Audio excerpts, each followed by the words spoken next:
नमस्कार मित्रों। भारत मंडपम में आज अब से कुछ समय पहले संपन्न हुई नीति आयोग की 10वीं गवर्निंग काउंसिल मीटिंग पर इस प्रेस वार्ता में आपका स्वागत है। आदरणीय प्रधानमंत्री जी की अध्यक्षता में हुई इस बैठक में राज्यों और केंद्र शासित प्रदेशों के मुख्यमंत्रियों और प्रशासकों ने हिस्सा लिया। इस प्रेस वार्ता के लिए मैं नीति आयोग के vice chairman Shri Suman berry जी का हार्दिक स्वागत करता हूँ। साथ ही नीति आयोग के सदस्य श्री राजीव गाबा जी, डॉक्टर वी.के. सारस्वत जी, प्रोफेसर रमेश चंद जी और डॉक्टर वी.के. पॉल जी, डॉक्टर अरविंद विरमानी जी के साथ साथ नीति आयोग के सीईओ श्री बी.वी.आर. सुब्रमण्यम जी का हार्दिक स्वागत है। इस प्रेस वार्ता की शुरुआत vice chairman Shri Suman berry जी के संबोधन से होगी। उसके बाद नीति आयोग के सीईओ श्री बी.वी.आर. सुब्रमण्यम जी विस्तार से जानकारी देंगे और मीडिया के सवाल सबसे अंत में लिए जाएंगे। अब मैं माननीय वाइस चेयरमैन जी से निवेदन करूंगा कि वे मीडिया को संबोधित करें। Thank you very much. I'm sorry you've had to wait. Thank you all for being here and being interested in the work of NITI Aayog. This is the most important meeting that NITI Aayog holds roughly once a year. This was the 10th Governing Council meeting, and this is the 10th year of NITI Aayog because it came into existence in 2015. There has already been something in social media about what the Prime Minister said. I won't go over that at the moment. What I would say is, first, he did acknowledge the importance of these successive meetings in creating a consensus in the past for many of the achievements of his government's first and second term. I won't go through all of this, but everywhere from housing to health to sanitation, all of these are the joint efforts of the center and the state made possible by a forum like the Governing Council. The second point that I think was very important was that even though there was a record of 10 years of achievement, the clear message is that it is time to accelerate, it is possible to accelerate, and this has to be a national movement. This is not, it has to be done, it's a political movement, it needs to mobilize the entire population. This was a demonstration of solidarity of center states. Typically, it is about the economic program, but this took place in the shadows of the Pahalgam assault, Operation Sindoor, and that was also a sub-theme of the solidarity, I would say, in the room. But with that, let me hand over to CEO Niti Aayog on any additional points he'd like to make, and then the questions. Thank you, Vice Chairman. So I'll give a detailed briefing about the proceedings today, but also the context of today's meeting. This is the 10th meeting, as the Vice Chairman said, of the Governing Council of NITI Aayog. NITI has also completed 10 years of existence. It was formed in 2015. This is 2025. First, let me make it very clear. I think there is a sense of positivity in the room, and I think I would like to mention that very, very early on. We had 31 out of the 36 states and UTs participating. This is the highest ever participation of a Governing Council of NITI Aayog.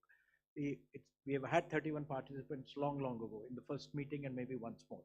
But if you see earlier years, 26, 25, etc., that actually shows that people came with a very positive bent of mind, and the 5 states which were missing were largely we were informed in advance for a lot of other reasons, clash of commitments or health reasons. So we had Karnataka, we had Kerala, we had Puducherry, we had West Bengal, and we had Bihar. So these were the states, and we knew pretty much in advance that they are not coming. But I think you've been covering NITI Aayog for quite some time, and you'd appreciate that the fact that there was such a large participation had a very larger context to it. Before I go into actually what was discussed, let me give a small context. I mean, NITI has been, playing a very fundamental role and contributing immensely to coordinating development decisions across the country, both at the central government level and between the center and the states. And I think that's the fundamental role that it has been playing, shaping both cooperative as well as competitive federalism. And it's been shaping national policies, shaping visions, both at the central level as well at the state levels. It's been pushing states and central government into data-driven decision making, into empirical, evaluation-based decision making, and also wherever necessary, both at the central level with ministries as well as with states, hand holding. So I think and NITI has been the repository of the sustainable development goals. So I think that's another area which NITI has pushed. So this shows in the depth of work which NITI has done over the last 10 years. And I think it is seen now widely as a platform. And I'll refer to what PM said in this context in a minute later. The agenda for the meeting was actually basically two items apart from an action taken report. Firstly, the theme of the meeting itself and the first item in the agenda was Vikshit Rajya for Vikshit Bharat.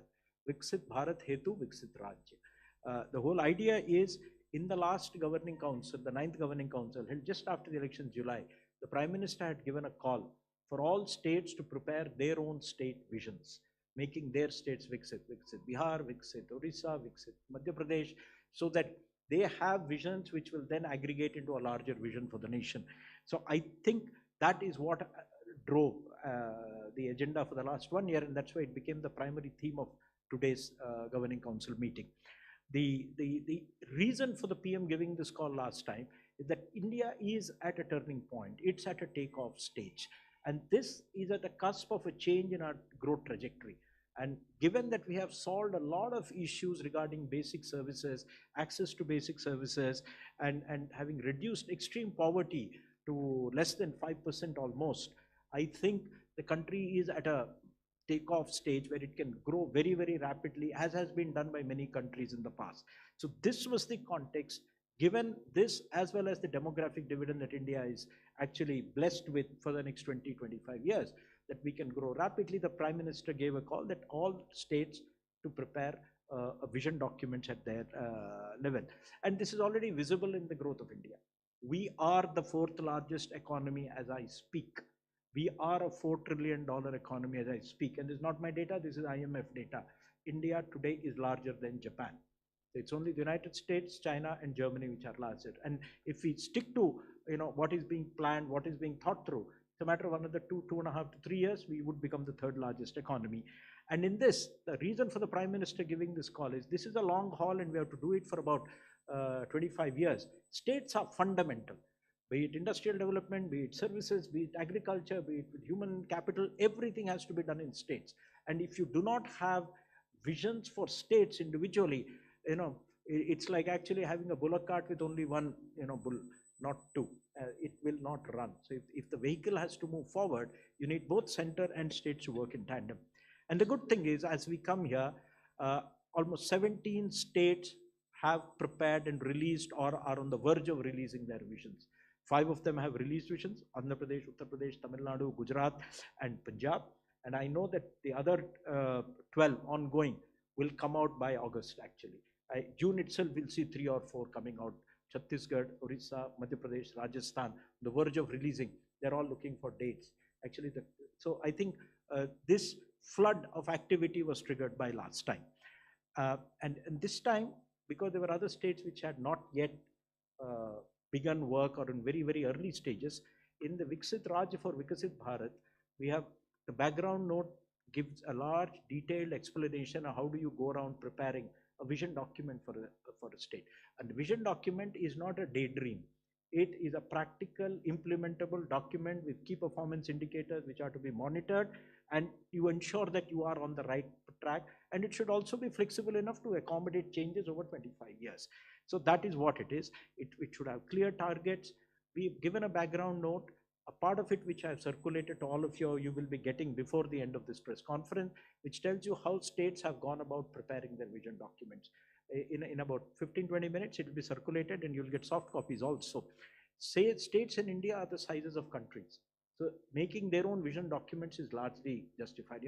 Uttar Pradesh is the size of Brazil, and Bihar is the size of Mexico. So these visions are justified, and I think that's the context in which this Vikshit Raj for Vikshit Bharat was chosen as a theme. And we're given guidance on how do you set goals, how do you set targets, how do you prepare strategies, how do you have monitoring and implementation frameworks, and how do you, having done a vision document, how do you carry it forward? How do you see that it is implemented and rolled out over 25 years?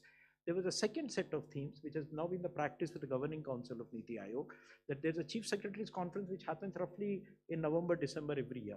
So we had the fourth Chief Secretary's Conference in December last year. There we had the theme of, promoting entrepreneurship, skilling, and employment so that we can leverage India's demographic dividend. So the outcomes of that conference also become the theme of this particular Governing Council meeting.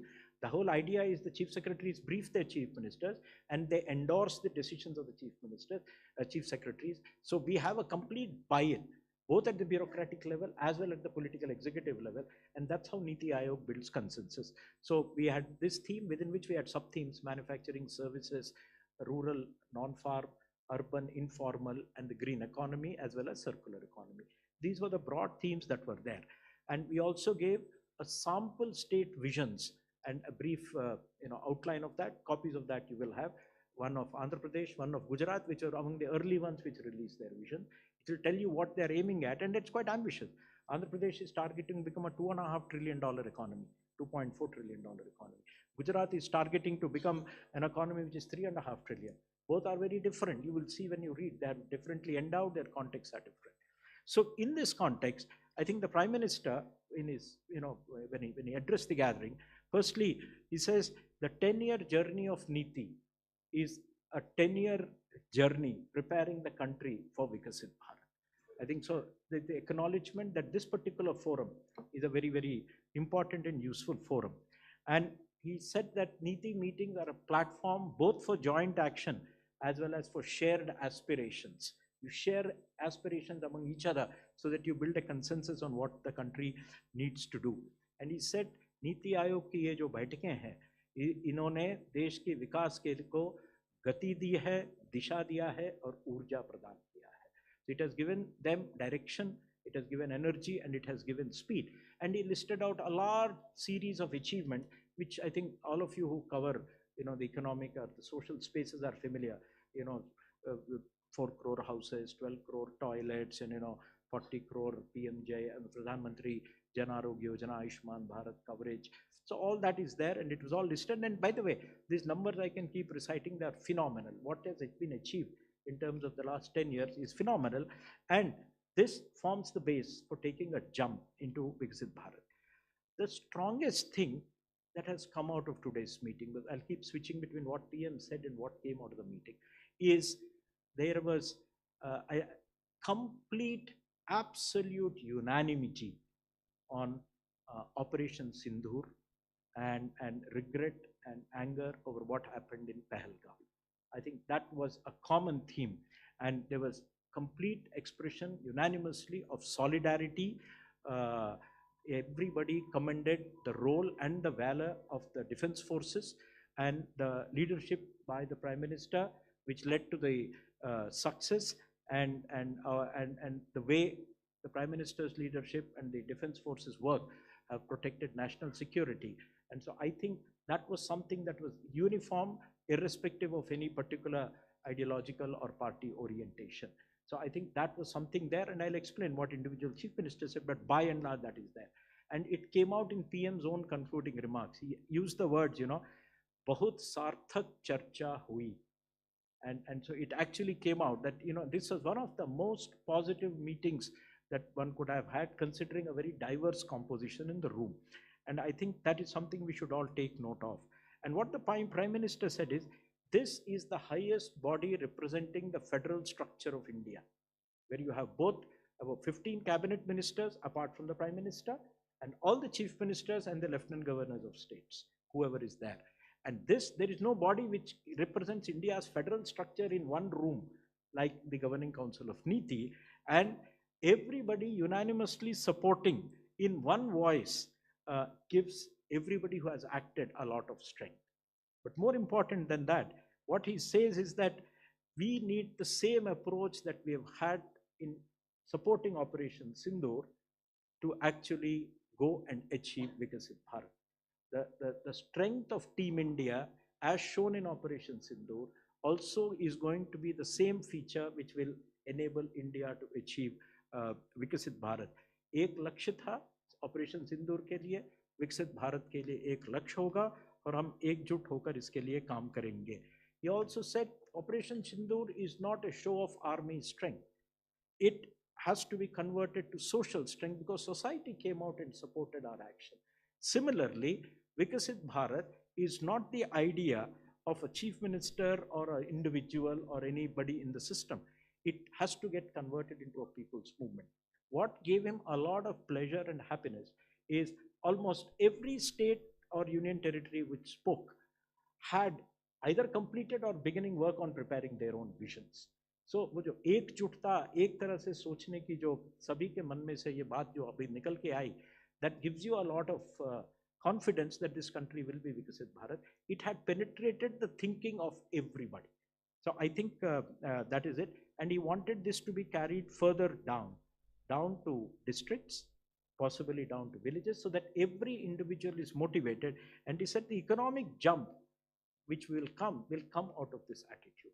The Atmanirbharta, the belief in our own equipment, our own strengths and capabilities in Operation Sindoor. If that belief and capabilities are popularized and universalized, that itself will help us do a lot more as far as achieving Vikasit Bharat. He said the most important point to note is that every state has joined the Vikasit Bharat stream of thought.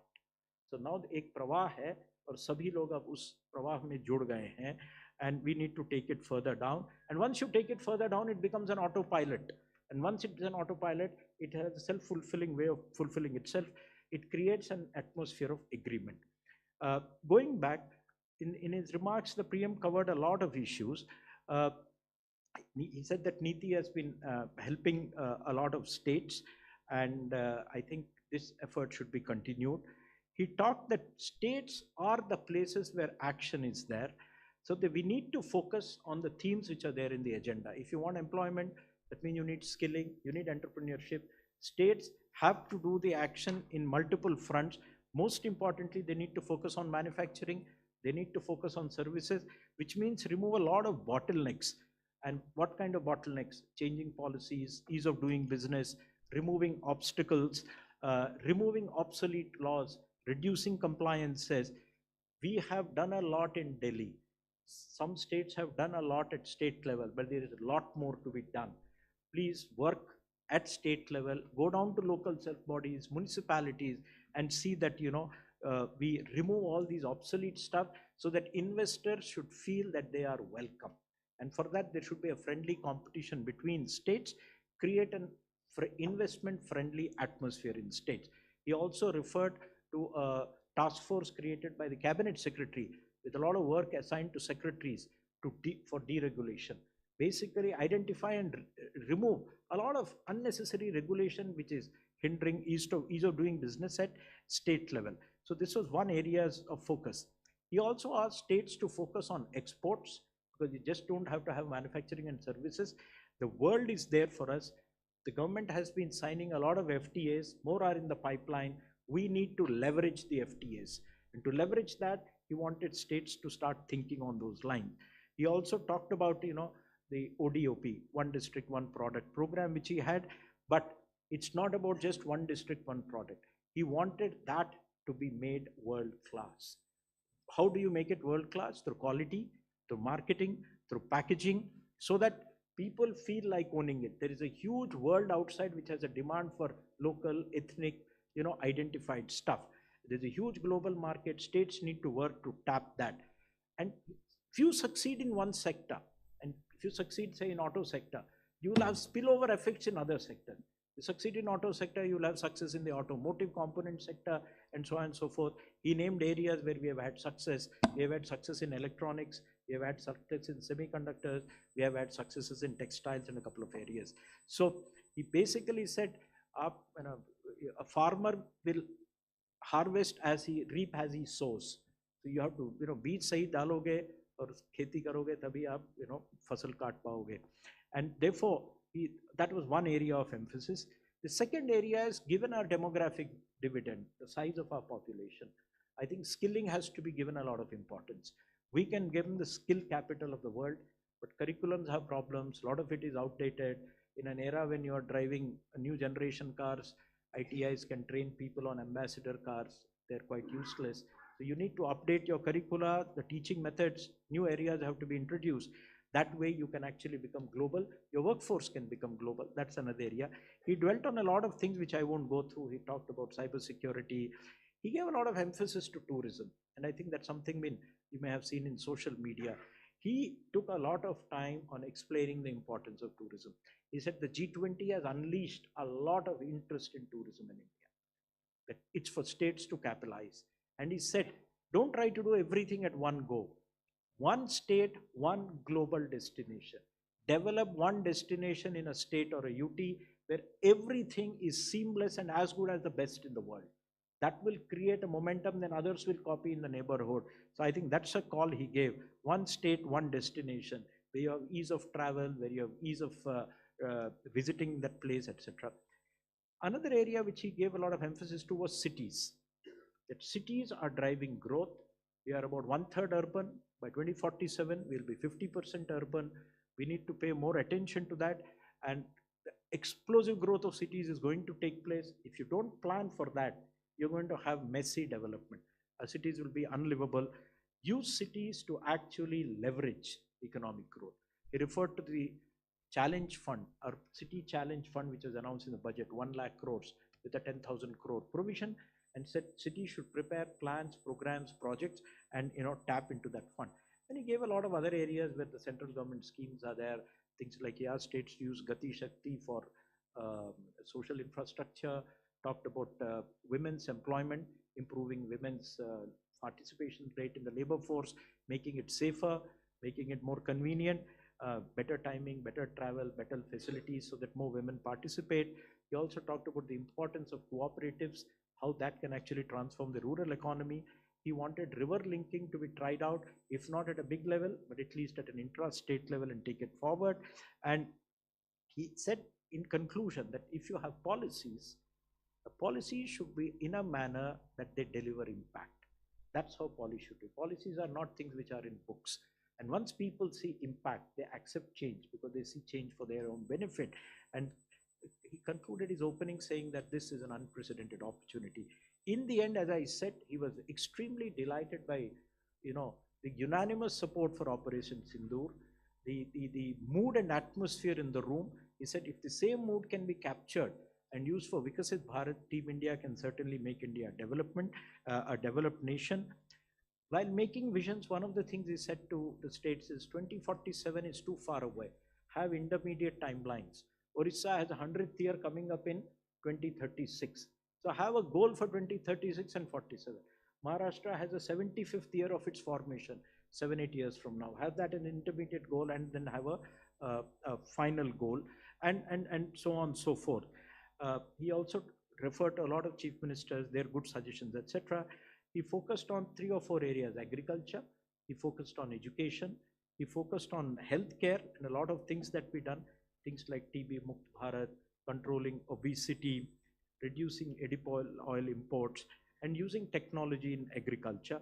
He also urged states to implement programs which are funded largely by the central government. Take interest because it will help individuals, PM Janman, Pradhan Mantri Awas Yojana, and so on and so forth. And he basically concluded with this sentence saying that, leaving this room, I'm quoting him, I feel confident that we can achieve Vikshit Bharat. When we made a call for Purna Swaraj in the 1920s, it took India 25 years to get Purna Swaraj. We are 25 years from Vikshit Bharat. If we have this as a movement now and everybody subscribe to it, I'm sure that we can create a tempo which will deliver Vikshit Bharat, ये जन सामान्य का मंत्र बने, and new generation can then be handed over a Vikshit Bharat. This is what he said. I won't talk about what individual chief ministers said. We can have it in a Q&A. Thank you, sir. Now floor is open for questions. Please introduce yourself and your name. I will start from number 3. Mike, please. Thank you very much, sir, for this opportunity. My name is Girish. I'm with Mint. Sir, manufacturing sector is central to our development strategy, and industrialized states like Maharashtra, Tamil Nadu, and Gujarat make significant contribution to our GDP. But the geopolitical developments and the Trump tariffs are posing significant headwinds to the manufacturing sector, including the latest announcement of tariffs on iPhones made in India. This actually strikes at the root of our Make in India strategy. Has the Prime Minister referred to it and given any assurance about how we will deal with these external shocks? Thank you. I don't think the audience discussed Trump tariffs, but if you look at the overall geopolitical and geoeconomic environment, it is favorable to India for a variety of reasons. A, you're not hit as badly as others, number one. Two, you are being driven by a youthful workforce. Anybody wanting to do manufacturing on a significant scale, the only place you can get cheap labor force on a large scale is now India. So this is inevitable. What is the problem? The problem is all on the supply side. You need workforce which is skilled. You need to set out your infrastructural issues. You need to have good utilities, electricity, water supply, roads, industrial park, logistics, etc. If we do that, it is there. And you referred to some states, and that's what was referred to in the meeting. The states which are actually able to get their act going are getting it. It's for other states also to get their act going. And the agenda notes and the discussions, the CS conference, which fed into it, have very, very detailed suggestions on how to go about it. Thanks. 22. Hello, sir. This is Priyoshmita from Informist Media. Sir, I have one related question, and this is regard to an mention of FDI inflows into states in the last governing council. I would like to ask that in the current context of whatever the geopolitical situation is, are we still pitching for more FDI into states? And are there any risks that we're seeing from it? And secondly, if you could just briefly touch about the metrics that you're looking at while preparing the vision document for states. Thank you. So you have asked two completely different questions. FDI is totally different from states, okay? Because for states, it's only investment. It doesn't really matter whether it is foreign or domestic, right? So as far as FDI is concerned, if you see the figures which RBI has produced recently, the gross FDI has actually risen, about $80 billion, right? So there's two-way flow, that's why you have different figures. But I think given the global scenario, I think we have a very robust game going on. And I think if you get your act going better, there's going to be only more of that coming up. Aren't you seeing a new announcement almost every day? Apple has announced a new factory which is to come up. So I think that is something. As your per capita income rises, you're about $2,500. If you're going to touch $5,000 in about 5-7 years' time, consumption is, India is 60% consumption driven. And if you actually get international markets also open to you, and that's what the FTAs are targeting, the game is not over it. We're discussing with the EU, we're discussing with the US, markets will open. So, what that tariff will be is still today uncertain, right? But I'm sure the world is large enough, and given the dynamics, you are going to be a cheap place to manufacture. That is one. As far as states are concerned, for preparing their thing, I would suggest wait for the note which is being circulated. We have given a framework and the metrics on the basis of which states should prepare their vision document. How do you set targets? How do you design strategies? How do you do monitoring frameworks? It's all there. Thank you, sir. Number 2. Sir, Prashant Sahu from Financial Express. So was there any discussion or of setting up a subgroup or something to drive economic growth as well as to manage the population growth in the country?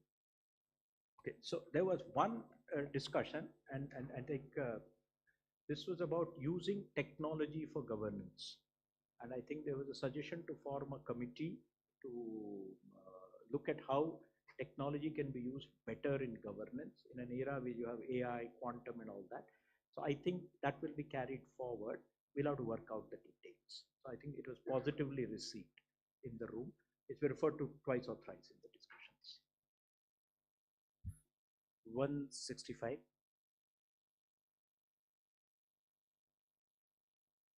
Sir, मेरा सवाल है कि जिस तरह से आप लोग नीतियाँ बनाते हैं और बैठकें भी होती राज्यों के साथ में, तो राज्यों में के डेवलपमेंट में काफ़ी सारा इम्बैलेंस है, क्योंकि कई सारे ईस्टर्न राज्य काफ़ी पीछे हैं, बैकवर्ड माने जाते हैं, और वेस्टर्न राज्य काफ़ी सारे आगे हैं। तो कई सारे राज्यों के जो इम्बैलेंस है उसको ठीक करने के लिए आप लोगों ने कुछ अलग से कुछ उपाय किए? ठीक है जी, जो आपने बोला वो वास्तविकता तो वही है। कुछ राज्य बेहतर कर रहे हैं, कुछ राज्य उतना बेहतर नहीं कर रहे हैं। तो नीति आयोग जो राज्यों को मदद कर रहा है विजन्स बनाने के लिए, हम केवल संपन्न राज्य जो अच्छे कर रहे हैं उनके लिए नहीं बना रहे। उड़ीसा का विजन डॉक्यूमेंट नीति आयोग से मदद से बना है। आज बात हो रही थी जून के महीने में 12-13 तारीख उनका 1 साल हो रहा है, शायद वो रिलीज कर रहे हैं। छत्तीसगढ़ में बनाए हैं। तो इस प्रकार हम राज्यों के साथ, बिहार का बन चुका है, अगले 1 महीने में उनका भी रिलीज होगा। तो ये मैंने इंडस्ट्रियली अगर मैन्युफैक्चरिंग की दृष्टि से देखेंगे तो ये राज्य थोड़ा बाकियों से थोड़ा पिछड़े हुए हैं। दूसरा, इसके अलावा आप अगर 2 बजट पहले देखेंगे, पिछले साल के बजट में, मैंने 2024 जुलाई वाले बजट में एक पूर्वोदय की उसमें जिक्र था। तो पूर्वोदय बिहार, झारखंड, वेस्ट बंगाल, उड़ीसा, आंध्रा, ये पूर्वोदय राज्यों के लिए एक कार्य योजना बनाने की का घोषणा हुआ था। और उसको क्रियान्वित करने के लिए हमने डॉक्टर रमेश चंद की अध्यक्षता में एक कमेटी बनाई है। उसमें राज्य भी उसमें शामिल हैं और विभिन्न विभागों के जो अधिकारी हैं वो शामिल हैं। वो कार्य लगभग पूरा हो गया है, पूरा ही हो गया मान के चले। 1 महीने के अंदर एक्चुअली वो रिपोर्ट रिलीज हो रहा है। ड्राफ्ट स्टेज पे थोड़ी एडिटिंग चल रही है। तो यहाँ पर ये सारे राज्य अगर देखे जाए किसी न किसी तरह से पिछड़े हुए हैं। तो इनके लिए एक राज्य अकेला अगर आप देखेंगे, झारखंड हो या बिहार हो, उसकी प्रॉब्लम्स को अगर सॉल्व करना हो तो बगल वाले राज्य को भी टैकल करना पड़ता है, क्योंकि किसी के पास शायद बंदरगाह नहीं है या कुछ नहीं। तो ये सब मिला के योजना बन चुका है कि हम अगले महीने जून में रिलीज करेंगे। तो इस तरह से हम केवल विकसित राज्यों को नहीं देख रहे, जो उतना विकसित नहीं है उनको भी ध्यान दे रहा है। 237। सर, आप बोलना चाहेंगे कुछ पूर्वोदय के बारे में? पूर्वोदय स्टेट्स के लिए एक रोड मैप तैयार करने के लिए हमने फिर कमेटी बनाई थी, जिसमें केंद्र सरकार के सेक्रेटरी थे और उन 5 स्टेट्स के सेक्रेटरी और दूसरे ऑफिसर्स भी थे। तो फिर हमने 5 एरियाज़ पे डिटेल्ड वर्क करके एक वॉल्यूम बनाया। फिर हमने कमेटी के साथ उसको शेयर किया 15 दिन पहले, और अभी हम स्टेट से उस पे कमेंट कोई लेने के लिए इंतज़ार कर रहे हैं। जैसा सीओ साहब ने बताया, 15 जून से पहले हम वो रिपोर्ट रिलीज़ कर देंगे। Samoshumi from the print. I have 2 questions. First is, in the last governing council meeting, some of the states, including Andhra, had brought up the issue of the growing aging population. So was that discussed in this meeting also? Did the PM say anything about it, measures being initiated to address that? One. And second, the deregulation committee that was set up by the CAPSEC after last year's governing council meeting. So what is happening there? Who is heading it? And what are the issues exactly that this committee is looking into? So first question, the answer is 0.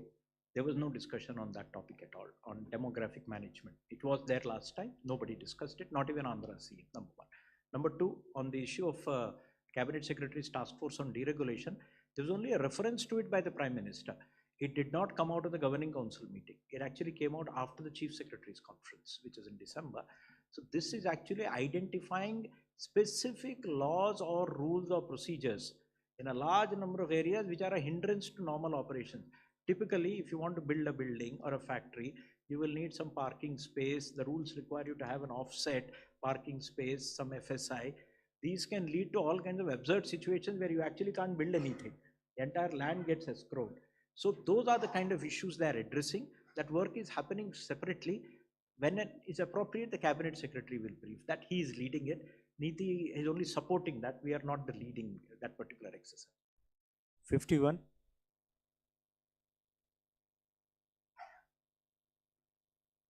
Hi, sir. I'm Dhruvaksh from Business Standard. One question, I actually have two questions. The first is that there have been reports that some chief ministers had talked about the state's share of central taxes at the governing council. So reports mentioned the Tamil Nadu chief minister. I just wanted to ask if, while it's the subject of the Finance Commission, the governing council is also an appropriate measure for platform for states to raise this issue if they have it. So did any other states raise this particular issue? Second question I have is on the asset monetization aspect of infrastructure development. The government is coming up with a second asset monetization pipeline, and states have also been encouraged in the past to go for asset monetization. So I just wanted to understand if there has been any discussion on that. Okay, so to the best of my knowledge, it was Tamil Nadu alone which raised that issue, but it was a very courteous, polite way saying that we would like the share to be higher. The way the whole thing that is handled is, at the end, NITI Aayog notes down all the comments, suggestions, requests that come out. It is not always that NITI is the forum where these things can be resolved. Such matters pertain to the Finance Commission, we'll pass it on. Some of them are asking for a road or a bridge or a highway or a railway line. We pass it on to the concerned department. We'll keep a record of these things. So issues of Finance Commission are not to be decided here. I don't recall anybody else raising this particular issue. And he also raised it in passing, saying that, look, we need more funds, and I think we need greater devolution to states. The other issue which you're talking, I don't think today is the forum. Today was not a day we discussed asset monetization. Since you asked a specific question, yes, second round of asset monetization, the pipeline is being prepared, and it would get done, and there'll be an announcement in August about the entire second pipeline. There's already been a budget announcement of that, 10 lakh crores. The first round, this was 4 lakh crores. This is 6 lakh crores. This will be 10 lakh crores. 11. Is it Please introduce yourself. Ajit from Radiance Media. Purvodaya में क्या हम multi stake holder approach ले रहे हैं? Are we taking only government people in the Purvodaya team that you said, like government people from states and other? Second question is, did we discuss imbalance in the CD ratio, credit deposit ratio? If you look at the budget announcement, there were 5 areas which were identified for preparing some suggestions for faster development of Purvodaya. One was education, second was tourism, third was health, and like that there were total education, and there was one more area which I am not able to recall. So as I mentioned to you that we constituted a committee where secretaries of all the 5 departments, they were the members, and also from state there was representations. Then this committee decided the details, TOR, what kind of material we should discuss. Even Ministry of Finance also, representative secretary DEA participated in initial meetings. So after they decided about what kind of themes this committee should write on, we took help of NITI vertical. You know, in NITI we have strong vertical education and all those. So we took their help. Then also we took help of the states and some other experts. I also looked at it. Agriculture was another 5th subject there. So then we prepared that draft, which was again discussed like that. Yes, this issue often comes that in some of the states, the banks take deposits, but they don't plow it back. So this issue often figures. So like this, we discussed in that report all issues which matter for development of those sectors. There was no discussion on the CD ratio at all. Class 24. This is the last question. I'm Anil Handa from Atulya Bharat News. I've got two questions and one submission. Was IMF discussed? Because after Operation Sindoor, IMF has sanctioned certain amount to our neighbors. So was that discussed? And secondly, if you look at the 9th and 10th governing council meeting, if you'd like to rate them at a scale of 1 to 10, how would you rate them? And my submission is the 5 states which have abstained are non-BJP ruling states. Do you have anything to say on that? Okay, so the last one, there is a factual, it's incorrect. Puducherry BJP is an ally, Bihar BJP is an ally, they are in the government. So it is not that only non-BJP states. I told you, there are a lot of health reasons. I don't want to go into details of why they are not. Very politely it was communicated to me. That's why you're not seeing any statements or whatever, number one. Two. The first thing was about IMF, right? IMF was not discussed, this is not the forum at all. And you wanted to rate the 9th, 10th and other days. I've seen 3, my seniors have seen probably more than that. This I would rate among the best. But at the end of the 8th meeting also, I'm not carrying it right now, PM said, बहुत ही सौराज्यपूर्ण वातावरण में ये बैठक हुई है. So there's one. So the 8th one was actually very, very, very polite, courteous, etc. And today he said, as I said, I repeated, he was equally emphatic that बहुत ही सार्थक चर्चा हुई है. And the atmosphere in the room had to be seen to be believed. It was so positive. And it doesn't matter, you had Umar Abdullah speaking at one end and you had Tamil Nadu speaking at the other end.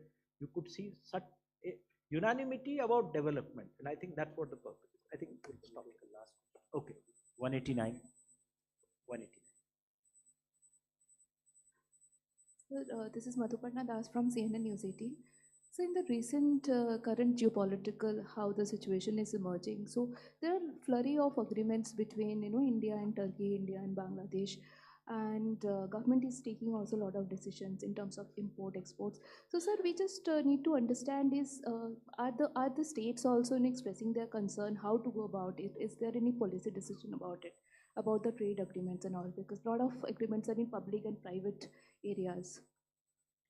So I have not understood it, but I don't think states have any role in trade agreements, etc. But when you have any trade opportunity, be it through an FTA or whatever, to capitalize on that, if you want to capitalize on, say, some shrimp exports, you'll have to talk to Andhra where shrimp is, You want to capitalize on textile, you'll talk to Gujarat, Coimbatore and Punjab, So I think that extent the departments do that, but I don't think there's any direct role. But the PM emphasized, focus on exports that gives you jobs.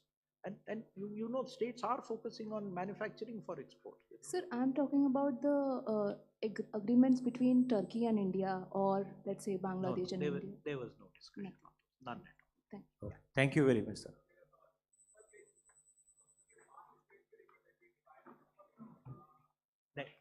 NITI Aayog governing council में केवल मुख्यमंत्री member होते हैं. तो मुख्यमंत्री नहीं होता है तो कोई सब्स्टिट्यूशन नहीं होता है. वो सब्स्टिट्यूशन नहीं होता है तो फिर उनके पीछे कोई अधिकारी भी तो नहीं होता है. मेंबरशिप तो मुख्यमंत्री की है. It is not a replaceable thing. नहीं.